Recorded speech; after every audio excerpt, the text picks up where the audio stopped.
Assalamualaikum warahmatullahi wabarakatuh. Bismillahirrahmanirrahim. Bismillah, alhamdulillah. Salatu wassalamu ala sayyidina Rasulillah Muhammad ibni Abdillah wa ala alihi wa sahbihi wa mawalah wa la hawla wa la quwwata illa billah. Rabbi syrah li sadri wa yassir li amri wa hlul uqdatan min lisani yafqahu qawli. Awaina ta'alluma wa ta'lim wa tazakkura wa tazkir wa naf'a wal intifa' wal ifadata wal istifada wal hassa ala tamassuki bi kitabillah wa sunnati rasulihi wa du'a ila al huda wa dalalata ala al khair ibtigha amradatihi wa qurbihi wa sawabihi subhanahu wa ta'ala. Mari kita buka pelajaran nahwu pada malam hari ini dengan pembacaan doa. Al-Fatihah ila hadrati habibina syafi'ina sayyidina rasulika Muhammadin sallallahu alaihi wasallam wa ala alihi washabihi dzurriyyatihi wa azwajihi wa ahli baitihi min jamil anbiya wal mursalin wal malaikatil muqarrabin ulama wa syuhada salih ila sultan syaddur qadir syekh al-alam syekh syarfuddin hamdulillah wa usul qur'ahim nawarallahu barahum wa ada alaina min barakatihim sya'udillah lana wa lahumul fatihah. A'udzubillahi minasyaitonir rajim.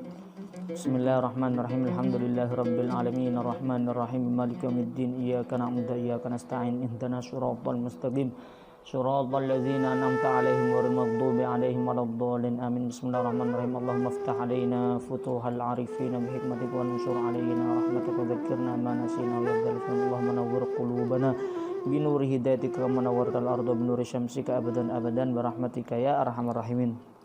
Oke, baik, bagaimana kabar kalian kelas 11.1, 11.2? Mudah-mudahan dari hari ke hari, minggu ke minggu, dari waktu ke waktu kalian senantiasa diberikan kesehatan, juga keluarga di rumah. Apalagi sekarang kita akan menyambut bulan suci Ramadan.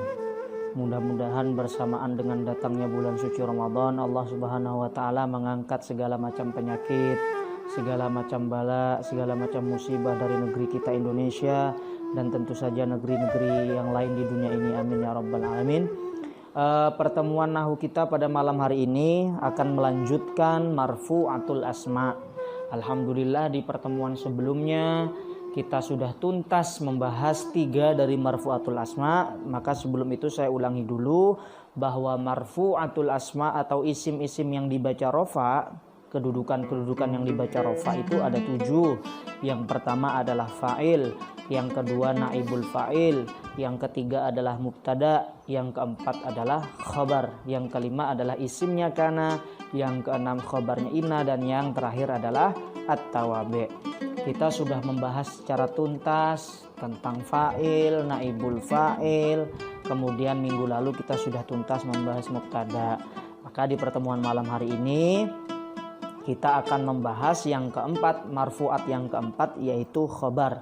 Ya, sebelum kita membahas materi khobar, mari kita nazamkan terlebih dahulu lanjutan nazam yang kemarin, babul mubtada wal khobar, ada 4 bait. Bismillahirrahmanirrahim.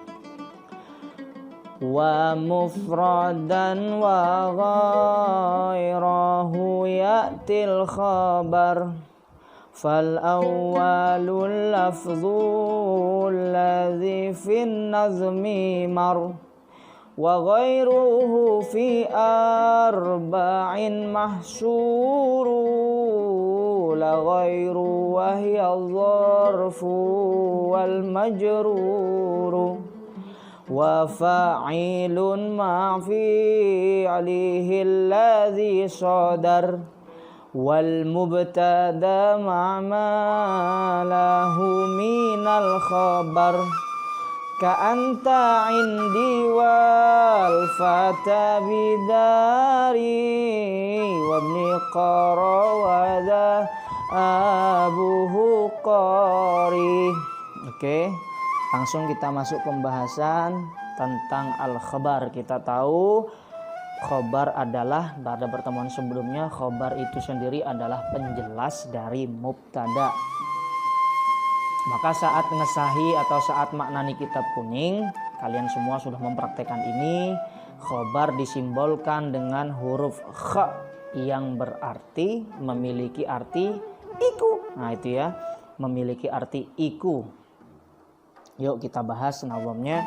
Wa mufradan wa ghairuhu ya'til khabar fal awwalul lafzul ladzi fin nazmi mar. Khabar itu terbagi menjadi dua macam. Mufradan wa ghairuhu, yaitu khabar mufrad dan ghairuhu dan ghairu mufrad. Nah, ya. Fal awwalul lafdzul ladzi fi nazmi ma'ar. Adapun yang pertama, khabar mufrad adalah yang sebelumnya dicontohkan pada bab mubtada kemarin. Maka ini ada skema saya buat.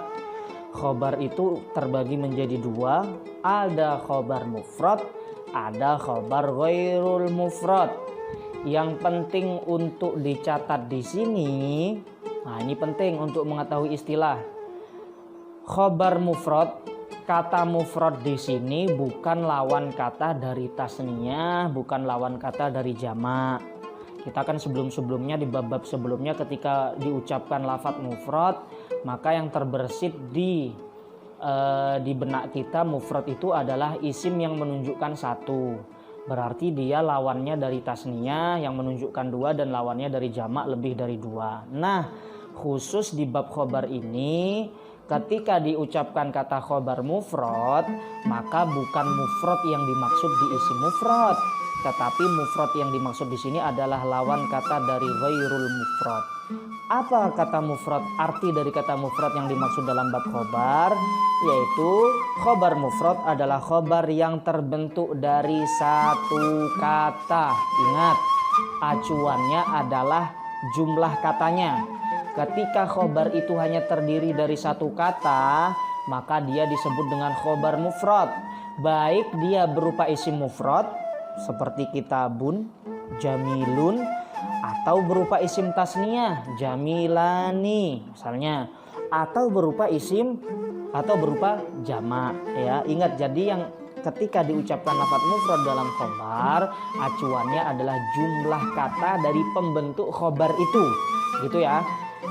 Jadi dia kalau khobarnya berupa isim tasniyah, berupa jamak, tetap disebut dengan khobar mufrad. Kenapa? Karena struktur khobar itu terdiri hanya satu kata.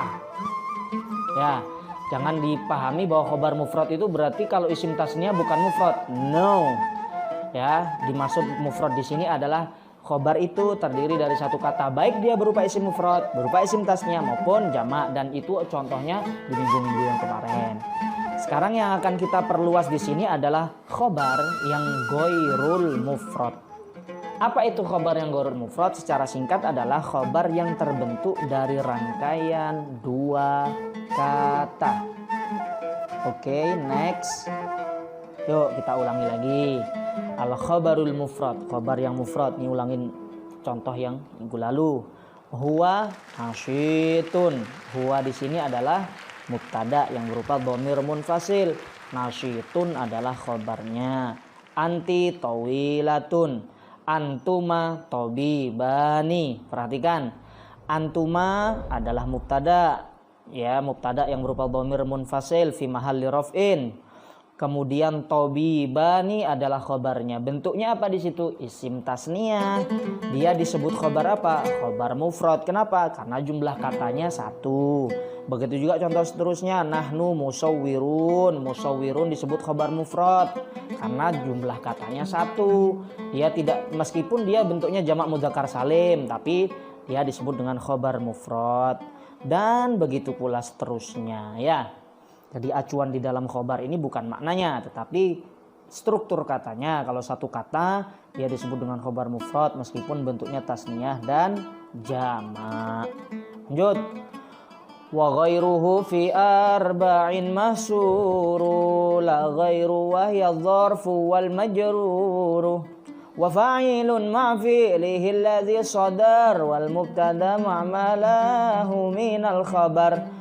Khobar ghairu mufrad terbentuk dari, nah ini yang sekarang kita memperluas, apa saja sih khobar ghairu mufrad. Kalau khobar mufrad kita sudah paham. Sekarang kalau khobar ghairu mufrad apa saja? Wa ghairuhu fi arba'in mahsuru. Ghairul mufrad terbatas pada 4. La ghair, tidak ada yang selain 4 itu. Apa saja? Wa hiya dzarfu wal majrur. Yang pertama dzaraf, yang kedua jar majrur, yang ketiga apa? Wa fa'ilun ma fi'lihi. Fa'il beserta fi'ilnya, berarti jumlah fi'liyah.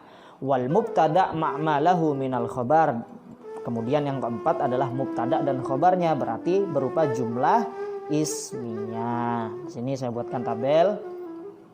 Khobar ghairu mufrad itu yang pertama bisa jumlah, bisa syibhul jumlah.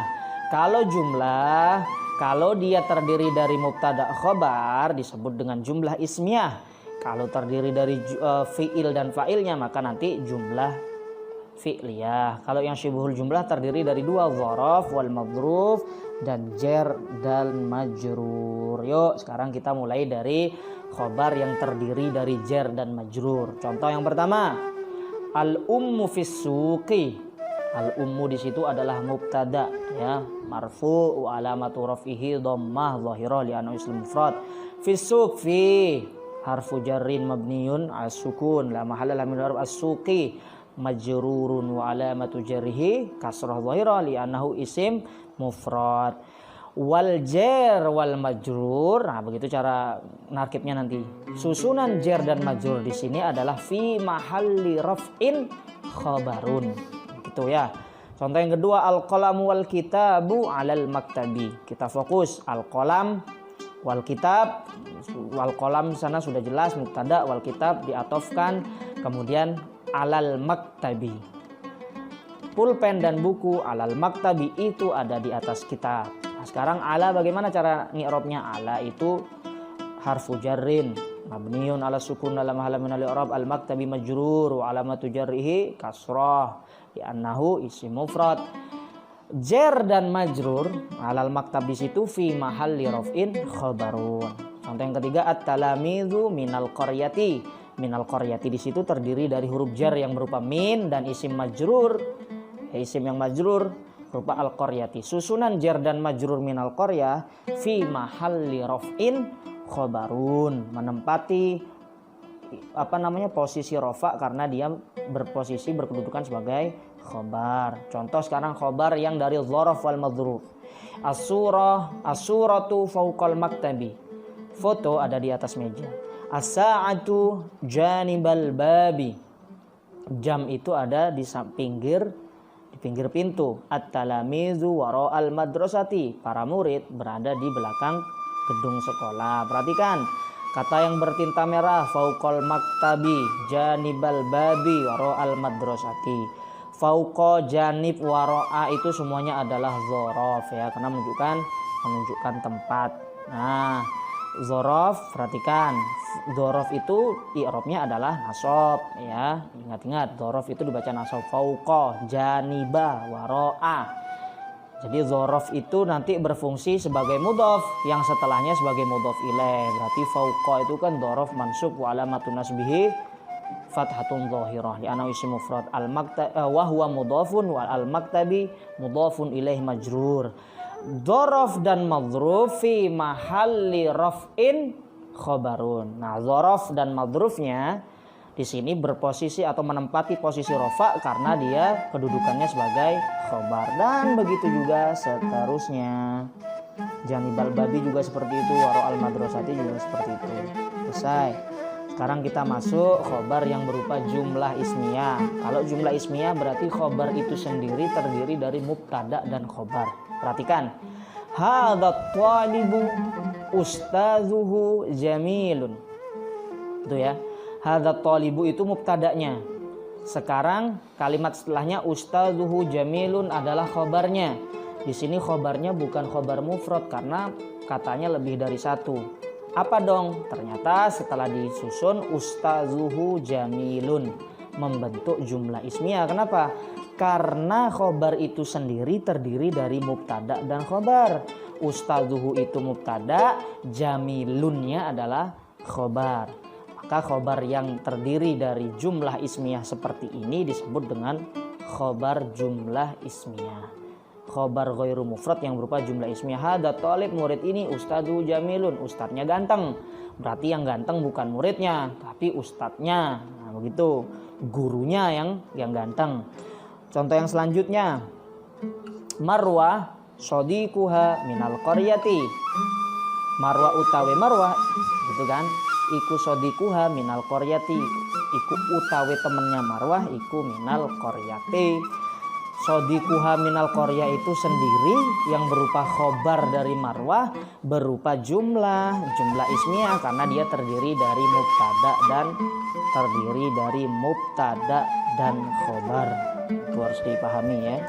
Jadi di dalam jumlah ini marwah ada dua mubtada sebenarnya. Satu mubtada yang merupakan inti yaitu marwah. Yang kedua mubtada yang merupakan bagian dari jumlah ismiyah.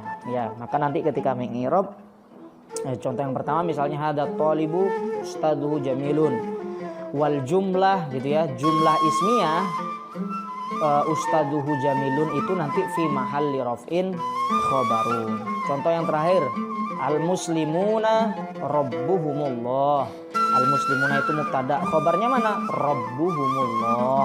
Rabbuhumullah itu sendiri kalau dipreteli terdiri dari mubtada dan khobar. Rabbuhum utawi Tuhannya muslimun iku Allahu Gusti Allah. Karena khobarnya berupa mubtada dan khobar, maka dia disebut khobar yang jumlah ismiyah. Gitu ya. Ulang-ulang lagi nanti. Udah selesai. Sekarang yang khobar jumlah fi'liyah. Sudah belum yang jumlah fi'liyah? Oke, sorry jumlah fi'liyahnya kelewatan. Khobar yang berupa jumlah fi'liyah berarti khobarnya berupa fi'il gitu aja. At-thalibatu yunadzifnal fusula. Para murid santriwati membersihkan kelas. Al-muslimuna somu. Somu itu fi'il madhi.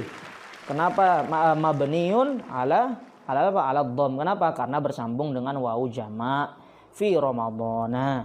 Al-abu ya qara'a jaridatahu. Ayah membaca majalah atau korannya.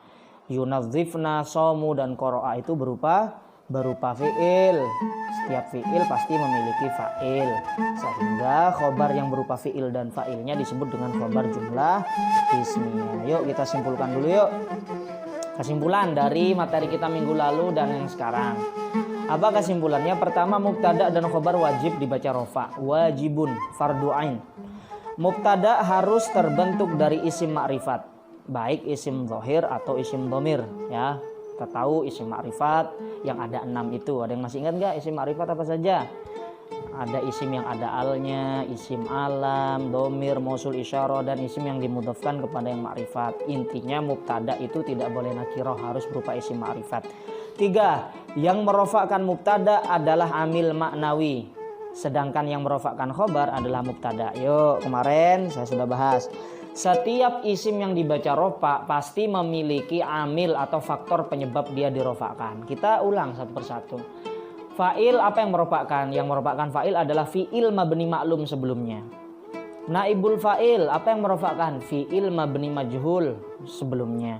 Kemudian mubtada, kemarin minggu lalu sudah diterangkan, mubtada itu tidak memiliki amil lafzi karena dia di depan sendiri, nggak punya dia amil lafzi, sehingga apa yang merofakkan mubtada ya disebut dengan amil maknawi, yaitu ibtida. Yang merofakkan dia adalah posisinya dia di depan. Nah, itu yang merofakkan dia.